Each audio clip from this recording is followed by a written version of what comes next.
And a good Friday morning to you. Welcome into the Nick Craig Show, streaming live this morning on YouTube, Rumble, and X. Don't forget that you can take the show with you 24/7 on demand by checking out the Nick Craig Show in your favorite podcast app. You can also listen online by visiting the website, nickcraig.com. Our show this morning is brought to you in part by The Law Group.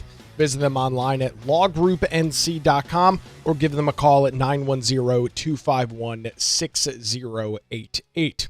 Well, there was a major announcement made this week as it relates to, I guess what I'd call safety and security from foreign adversaries here across the United States. The Trump administration announced earlier this week that they are launching an aggressive multi-agency effort to protect America's farmlands, food supplies, and critical research from influence and control by U.S. adversaries. This includes banning the purchasing of farmland by Chinese nationals. Agricultural Secretary Brooke Rollins was with several officials, including Defense Secretary Pete Hegseth, Homeland Security Secretary Kristi Noem, and Attorney General Pam Bondi, to announce the National Farm Security Action Plan. She did that earlier this week, and before we get into any additional details as to what exactly this is going to mean, I think it's important to hear directly from the Secretary herself. Here is Brooke Rollins earlier this week. It is not and has never been God's purpose that we suffer, but it is within His design that we rely upon His creation. We see that in extraordinary natural tragedy as over the last few days, but we also see it in the beneficial fruits of His creation, the bounty of the land, the yield of our farms, the produce and the product of our labor. That dependency upon His goodness is part of His purpose. And so as stewards of creation, we have an obligation to protect it. In protecting it, we protect ourselves, and that's why we're here today. Nowhere is this illuminated more vividly than in the stewardship and conservation of our American farmlands. We're here to talk about that today, and we're here to address one particular facet of that stewardship, responding to one particular type of threat. The plain reality is that American agriculture in American hands is a positive good, a rich blessing that we carefully tend and upon which rests the sustenance and future of our republic. Every family, every home, every community depends upon what our farmers do, and they support and sustain us, not merely by keeping us materially fed, but by keeping us spiritually strong. The farm's produce is not just a commodity, it is a way of life that underpins America itself. And that's exactly why it is under threat from criminals, from political adversaries, and from hostile regimes that understand our way of life as a profound and existential threat to themselves. I'm going to pause Brooke Rollins right there. I mean, the point that she's making, and this has been a growing concern, and I've got some charts and some details that we'll get into throughout the show this morning. This idea, this concept that foreign entities, and obviously a lot of the big focus is China. You've got a lot of Chinese so-called businesses, which we'll throw in air quotes, that are in many cases solely controlled by the CCP, the Chinese Communist Party, that are purchasing companies, purchasing farmland. Smithfield Foods is a great example of that, the major footprint here across the eastern half of North Carolina, that are purchasing critical pieces of our agriculture supply chain here, homeside in America. And, you know, I hate to use this example and hate to bring this up because you've probably heard it 1,000 times, but American businesses and American citizens can't just buy land in China. That is not allowed. The Chinese Communist Party, the Chinese government does not allow the vast majority of American businesses and does not allow American individuals and citizens at all to purchase Chinese land. And this comes back to this discussion of, does the United States want to have this kind of stature and promote that we're isolationists and we don't want anybody else and we don't want anything else and we want to do our own thing? No, I don't think that's the case. We're not opposed to foreign entities, foreign companies making investments in the United States.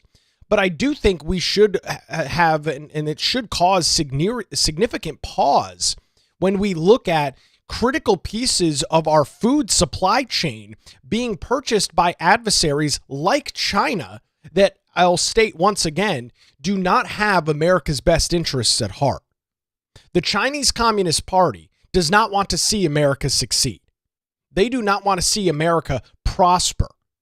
So when you've got members of that party and companies controlled by that party buying companies like Smithfield Foods, buying hundreds, if not thousands of acres of workable, usable agricultural land across the United States, that should be a significant concern for a lot of people.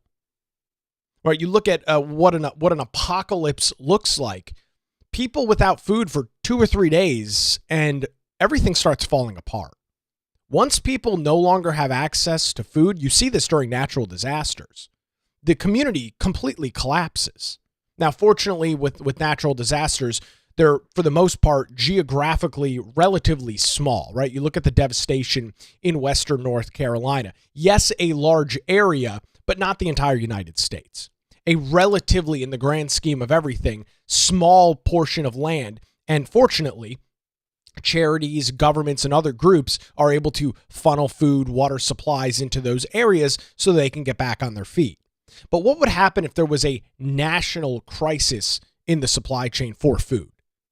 What if the grocery store shelves, we saw a little bit of this during COVID, but what if the grocery store shelves were actually empty for days or weeks at a time? Think about how quickly society would completely devolve into madness, chaos, and anarchy without a sustainable food supply. If there was nothing to eat, most individuals don't have but a couple of days worth of food in their houses. Some folks have nothing but a day worth of food. And how quickly society would devolve if something like that were to take place. And there's a real risk, I think, a real risk and a real concern that that would happen as Chinese influence continues on some of these very important, critical pieces of our agricultural supply chain. More from Secretary Brooke Rollins. For them, agricultural lands and our farms, because they are a previous inheritance, are weapons to be turned against us. We see it again and again. From Chinese communist acquisition of American farmland to criminal exploitation of our system of agriculture to the theft of operational information required to work the land and beyond. All of this takes what is profoundly good and turns it towards evil purposes. But November 2024 signaled it's time for our federal government to wake up and step up, and that's exactly what we are doing under the leadership of President Donald Trump.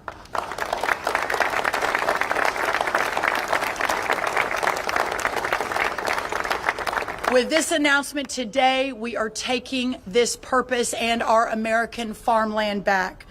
American agriculture is not just about feeding our families, but about protecting our nation and standing up to foreign adversaries who are buying our farmland, stealing our research, and creating dangerous vulnerabilities in the very systems that sustain us.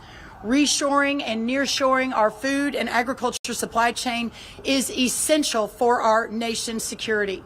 In coordination with the White House, the Departments of Treasury, Defense, Homeland Security, and Justice, as well as state governors, state agriculture commissioners, local, tribal, and territorial governments, today we announced the USDA's National Farm Security Action Plan.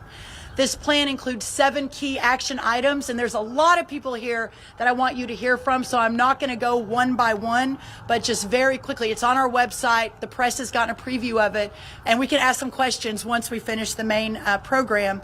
But very quickly, and perhaps the most important, the first of the 7 is securing and protecting American farmland ownership. Actively engaging at every level of government to take swift legislative and executive action to ban the purchase of American farmland by Chinese nationals and other foreign adversaries. Standing on the shoulders of great governors, 3 of whom are standing behind me, who have already been leading the way on this issue.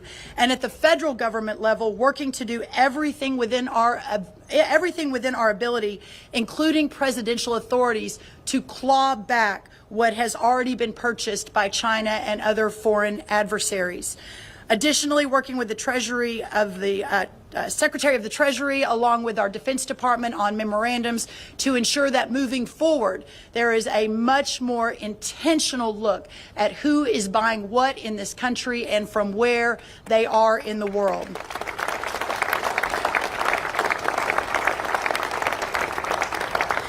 Also enhancing our agricultural supply chain resilience, also protecting our U.S. nutrition safety net from fraud and foreign exploitation. Number 4, defending agricultural research and innovation. No more sweetheart deals and secret pacts with countries that do not have our best interests in mind. Number 5, making sure that America First is in every USDA program, from farm loans to food safety. We have already canceled 7 active agreements with entities in foreign countries of concern and will continue to cancel additional agreements moving forward. I signed a memo today, thank you, which immediately removes 70 citizens from countries of concerns that currently are affiliated with the USDA through contracts or research arrangements. And we are working to issue regulatory action to remove over 550 entities from foreign countries of concern from our preferred catalog. Number 6, safeguarding plant and animal health, working to make sure that we know what is coming in and how to control animal diseases. And number 7, protecting critical infrastructure from our farms and our food and our supply chains, again, along with so many partners across this government here in Washington and across our states. Now, please help me welcome to the podium the amazing Secretary Pete Hegseth. So that's the main part is what you just heard there from Brooke Rollins. I mean, long press event. I'll have the full link over in our show notes at patreon.com/Nick Craig. But she lays out some of those 7 key elements that the United States government is going to try and deal with, as you heard from Brooke Rollins, whether that's through passing legislation in Congress, through executive order, and very importantly, working with states and predominantly state governments to make sure that these things are under control. And again, I want to try and dispel some of this notion that, oh, well, you're talking like an isolationist. You don't want any sort of foreign investment. You want the United States to just be this cocoon by itself where nobody else has any sort of discussions and nobody's allowed to speak. And no, that's not the case at all. I don't think that I don't believe, and I do not subscribe to the idea that you are not allowed to be critical of foreign adversaries. And again, adversaries. We're talking about China, who, as you heard from Secretary Brooke Rollins, is not interested in the best interest of the United States. We are talking about foreign adversaries controlling farmland and, in some cases, key critical portions of the food supply and the food supply chain in the United States.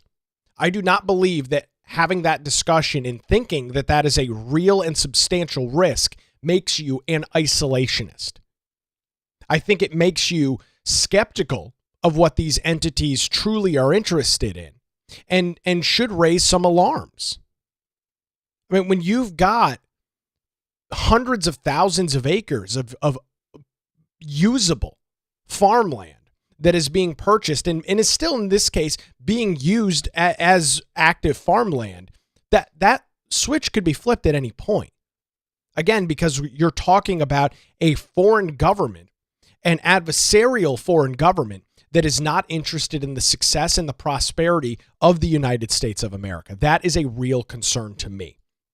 Now, fortunately, here in North Carolina, there's already been some discussion on this just earlier this year, well before this announcement earlier this week from the federal government. Now, Secretary of Agriculture Steve Troxler, who is the commissioner of the North Carolina Department of Agriculture, told the Carolina Journal after this announcement, quote, I support measures to protect our vulnerable and irreplaceable farmland because we are losing farmland every day in North Carolina in a variety of ways.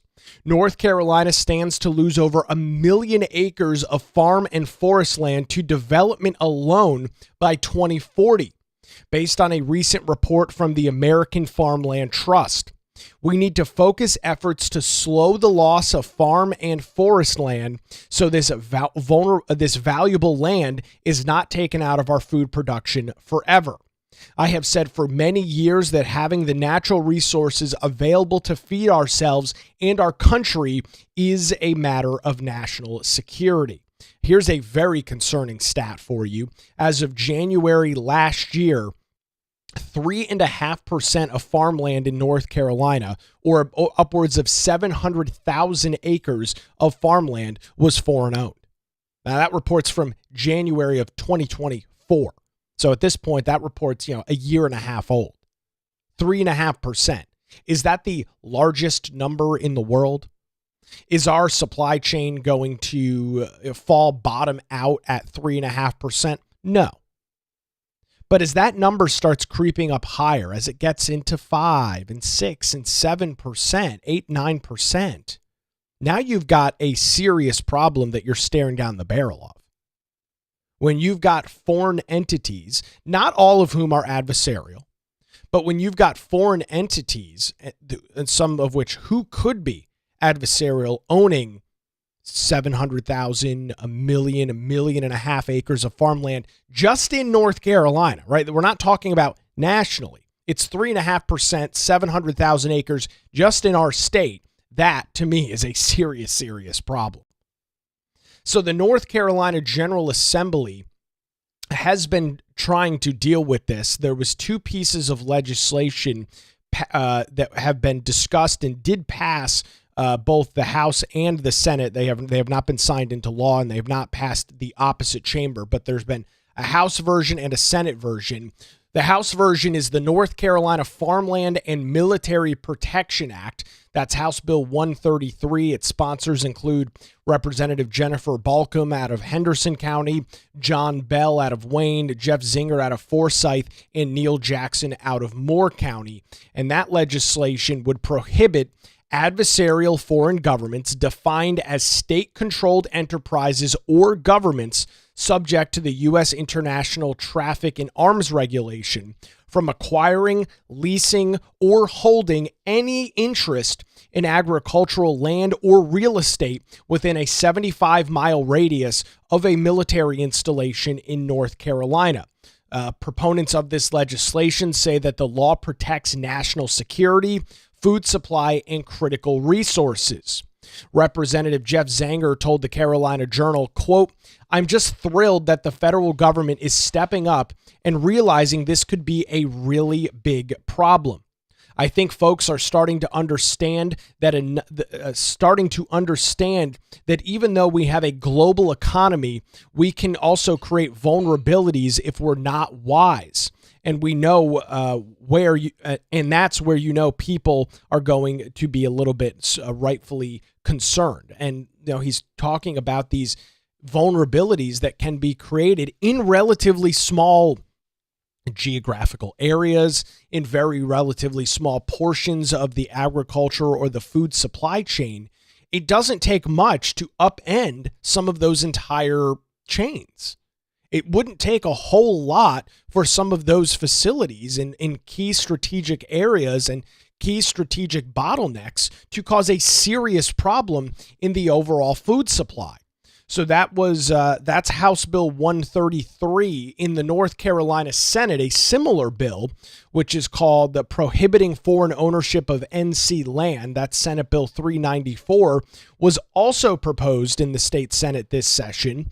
It prohibits land acquisition by adversarial nations outlined in the bill as China, Iran, North Korea, Russia, or entities that they control.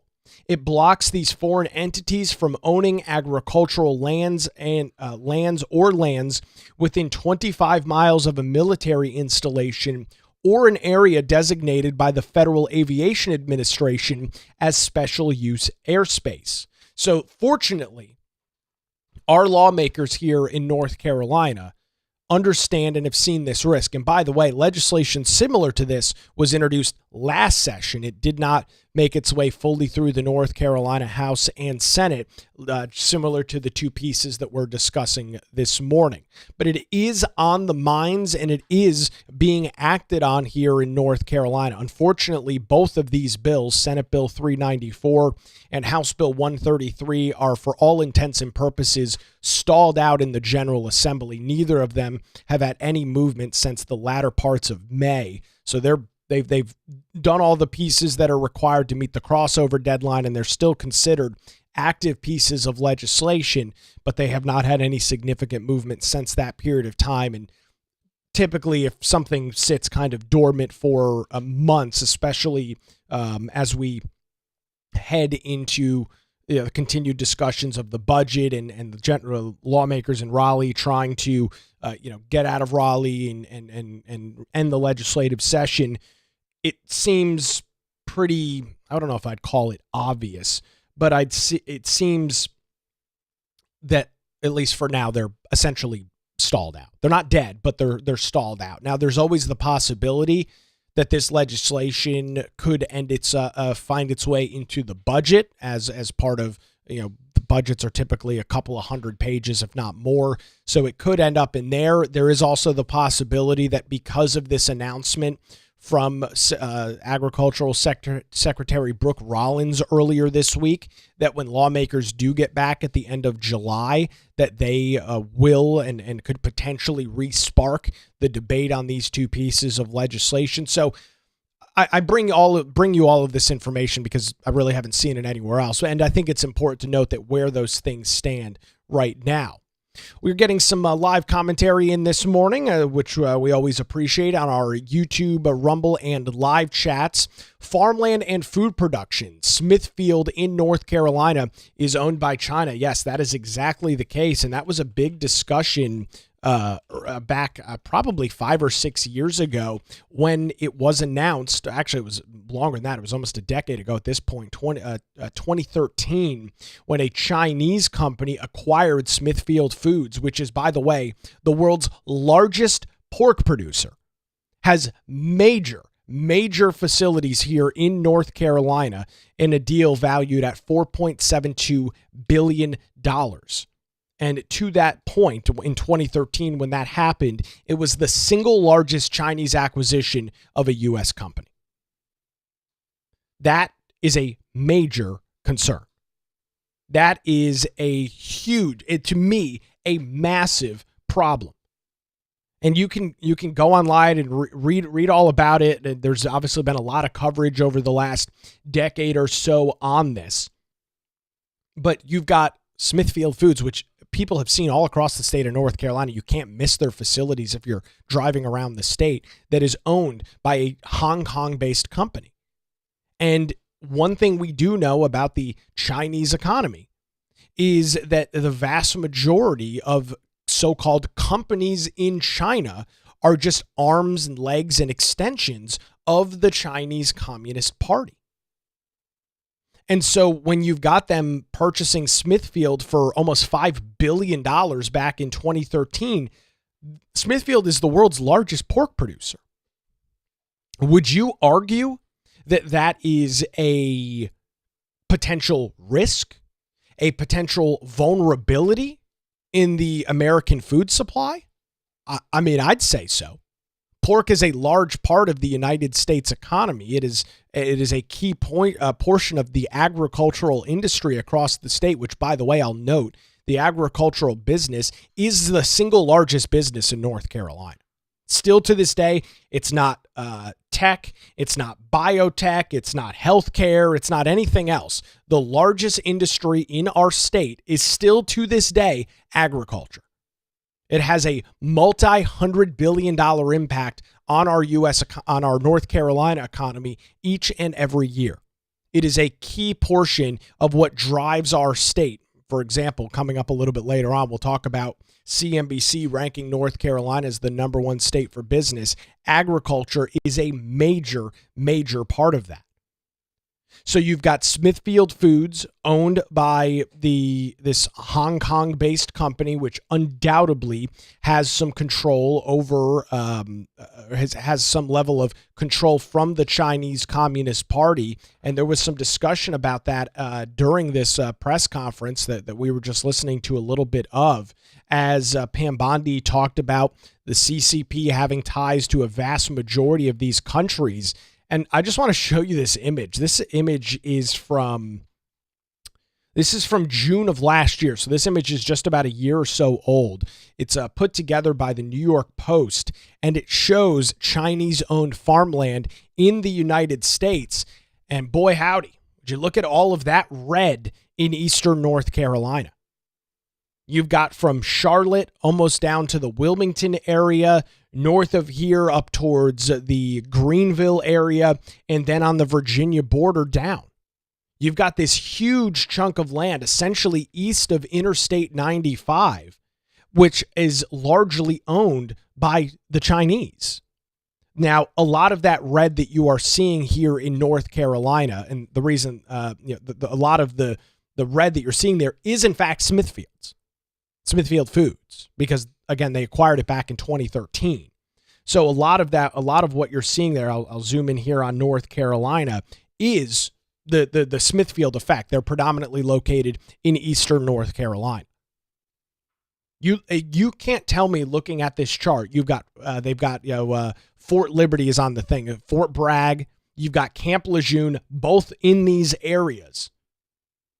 And you're going to tell me that that's not a concern? Regardless of the military installations that are right nearby. Think about how much food, how much product is coming out of the eastern half of North Carolina, not just feeding our state, but feeding the rest of the country. And if you look at some other areas, you can see some of these big blocks in Texas that are owned. And then as you head your way on over to California, some big problems there as well. Big areas near Fort Irwin in California and the portions of Southern California that have the same problem, owned by the Chinese Communist Party, at least in part. Right? They masqueraded under, this is a Hong Kong-based business, and so on and so forth, with ties to the CCP. This has been a growing risk and a growing concern. Zooming out on the map, you can see these little red blotches all over the place near some very key critical pieces of infrastructure. This is a major concern. It's something that should be taken seriously. And I'm glad earlier this week that Brooke Rollins, the Secretary of Agriculture, alongside Pam Bondi and Pete Hegseth and others, brought this forward, again, noting that there's multiple ways that this can be dealt with. It can be done with congressional action. There can be executive action from President Donald Trump. And I would argue one of the biggest keys here is going to be getting states on board with this. We just talked about the two pieces of legislation that have been introduced here in North Carolina. Getting states like North Carolina, California is probably a lost cause, unfortunately, but getting North Carolina to pass either or both of these pieces of legislation to limit this foreign investment, to limit these adversarial nations from purchasing American farmland in our great state, is going to probably be the most effective way for Brooke Rollins, the Secretary of Agriculture, to deal with this. Now, the federal government obviously has a say in this. The federal government can play a key portion, not trying to divorce them from the situation entirely, but you can probably make your biggest inroads by putting some pressure on the states and encouraging them to deal with some of these issues themselves. And I would argue that that's probably a pretty smart move in the long term. I don't know that I would say that there is many negatives, that there's a huge disadvantage of this. Are all of these companies and all of these nations, are they all 100% adversarial right now? No. But what happens in the future? What happens when something goes wrong with the United States and this Chinese-owned company says, yeah, we're just going to stop producing pork. We're going to lay off the 33,000 employees that we have in all of our facilities across the United States, and we're just going to stop producing. So you're going to have tens of thousands of people without jobs, and the largest producer of pork in the United States will no longer be producing anything. That's a very real risk and concern. A Smithfield representative responded to this announcement in a statement saying, quote, Smithfield Foods is a publicly traded U.S. company listed on the NASDAQ stock market under the symbol SFD. Our American management team is based in Smithfield, Virginia, where our company's headquarters have been located since our founding in 1936. We employ approximately 33,000 people in the United States and partner with thousands of American farmers.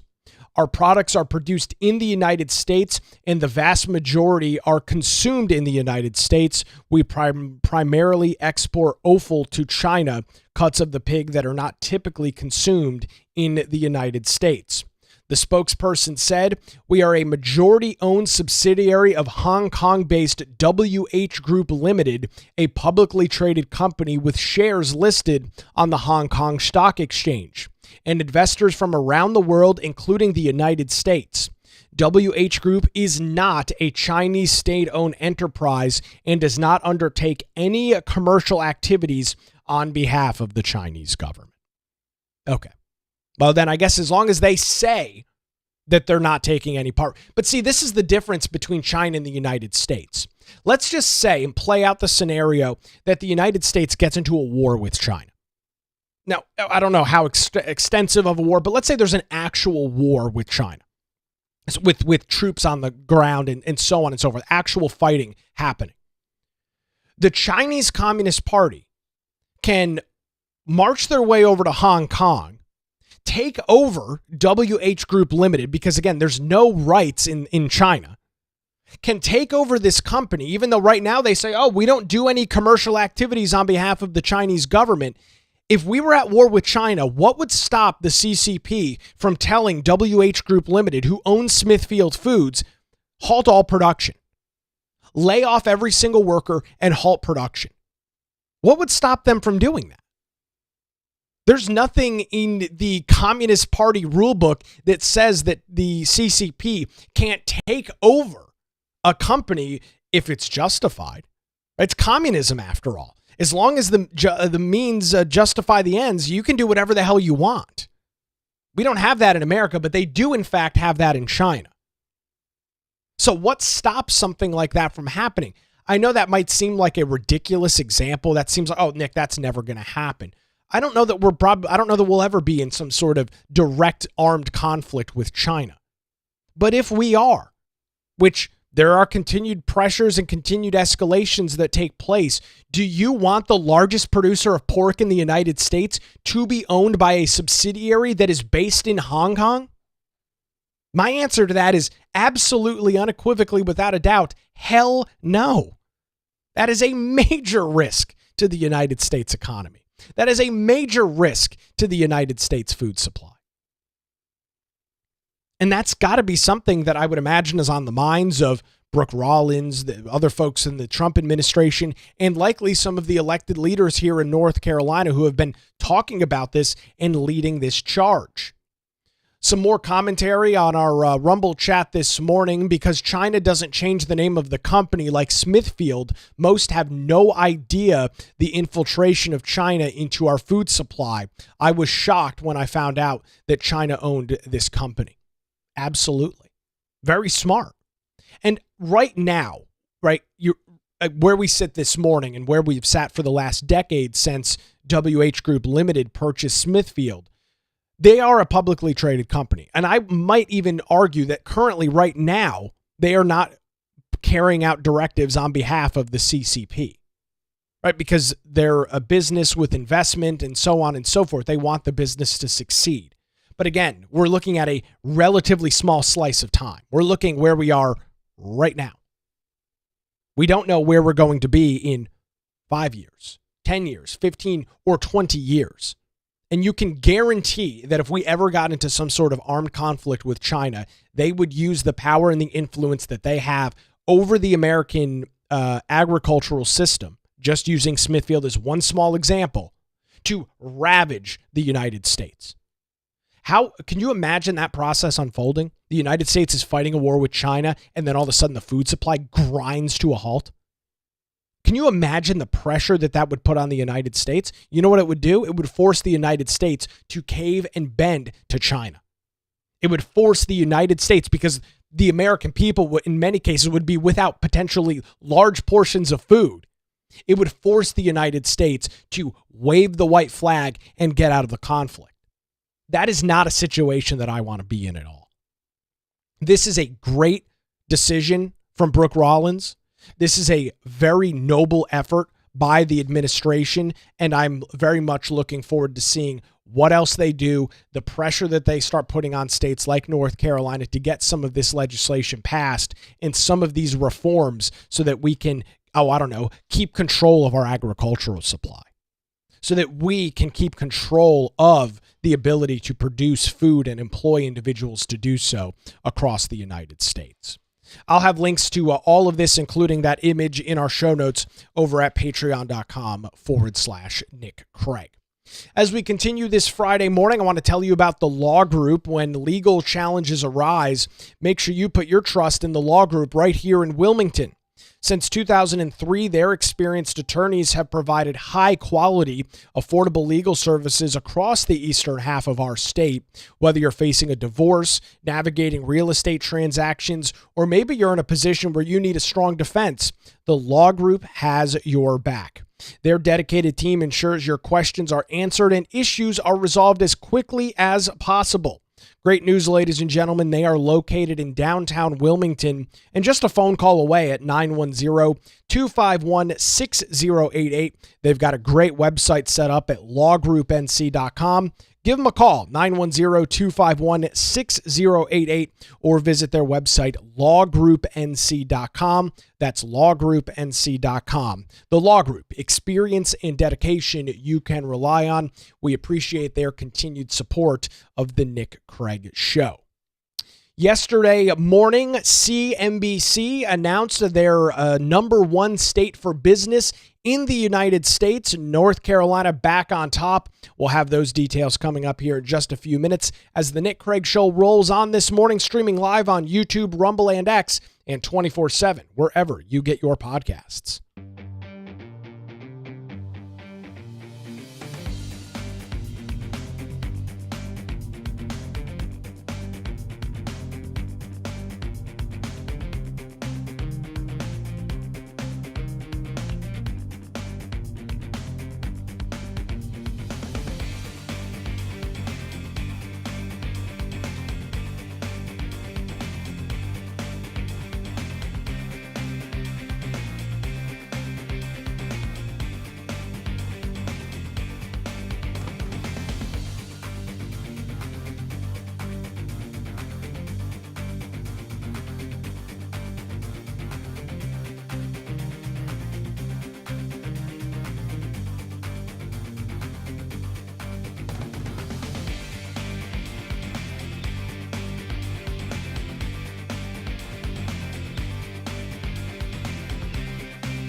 And a good Friday morning to you. Welcome back to the Nick Craig Show. Thanks for spending some time with us. Some great news out of CNBC yesterday. North Carolina officially ranking as the #1 state for business. Each and every year, CNBC looks at all 50 states, categorizes them in a variety of different metrics, and determines what is the #1 state for business. And this year it is, in fact, North Carolina once again. We were at the top of this list in 2022 and 2023. Last year, we fell in second place to Virginia, but we are back on top. And you can see, for those watching live this morning or after the fact on YouTube, North Carolina's economy ranks 3rd overall. Infrastructure ranks 11th. Workforce 4th. Cost of doing business 21st. Business friendliness 4th, quality of life 29th, and technology and innovation 13th. With all of that, that puts North Carolina in first place. And boy, you can look at these top 5 states and very clearly see which kind of governance and which kind of leadership is really leading these charge for the #1 state businesses. It goes North Carolina, Texas, Florida, Virginia, and Ohio. Those top 5 states, of course, you've got Republicans controlling Texas, Republicans controlling Florida. You've got Glenn Youngkin leading the charge up in Virginia. Similar story over in Ohio. And here, of course, split government in North Carolina. But the Republican-led General Assembly, the Republican legislature, has been very, very keenly focused since 2011 to make this state more friendly for business. And you see the fruits of that labor with these announcements. You see the fruits of this labor with the fact that the United States, or that North Carolina, is once again on that list on the top. And you can see here's Wilmington Mayor Bill Sappho and some Democrat members of City Council with Governor Josh Stein yesterday, as Josh Stein and CNBC were here on the USS North Carolina battleship making that announcement. Obviously, for a Democrat governor, previously Roy Cooper, now Governor Josh Stein, he is reaping the benefits of North Carolina's General Assembly, who has been very keenly focused on working with business leaders, who has been very keenly focused on working with, private individuals and businesses to make this state the most successful nation in the country to do business. Here's just a little bit of the governor on CNBC yesterday. We're really excited here in North Carolina. We are open for business. Since January 1, we have announced more than $20 billion of investment, producing over 23,000 jobs here in North Carolina. We're one of the 3rd fastest growing state in the country. We have a solid growing economy. But it's all about our people. We have the most talented, good, hardworking, friendly people you could possibly know, so that if you are a biotech or pharmaceutical company or an aerospace company, you can come here. We have the engineers and scientists to help design your product, but we also have the talented advanced manufacturing workforce you need to produce them. And again, why is all of that happening? It's because of the Republican-led legislature. It's because of the Republican-led General Assembly that has been very hyper-focused on dealing with some of this. And we did get reaction from members of the North Carolina General Assembly yesterday. Phil Berger, he is the Senate leader, said, North Carolina offers unparalleled opportunities for businesses of all sizes.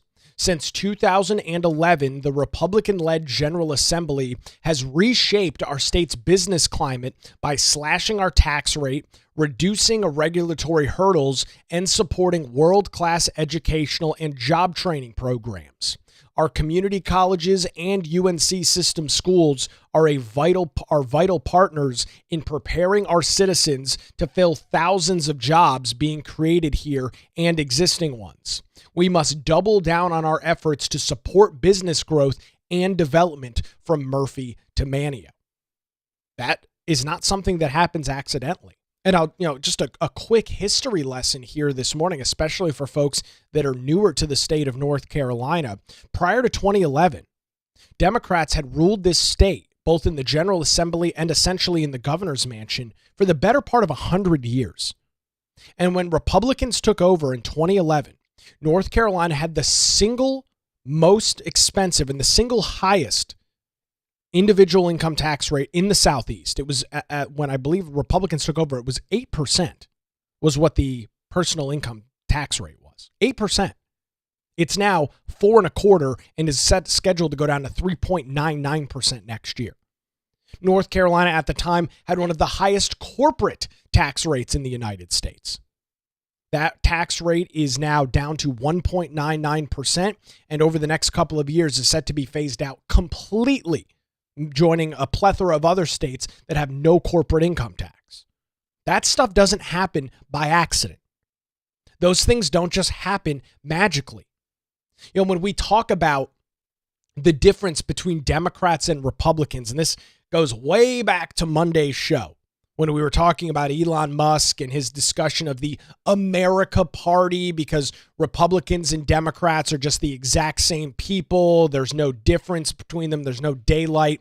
It's just the exact same group of people. One has a D, one has an R. This is a shining example of how that could not be further from the truth. Under Democrat control in this state, taxes were sky high. The state was broke.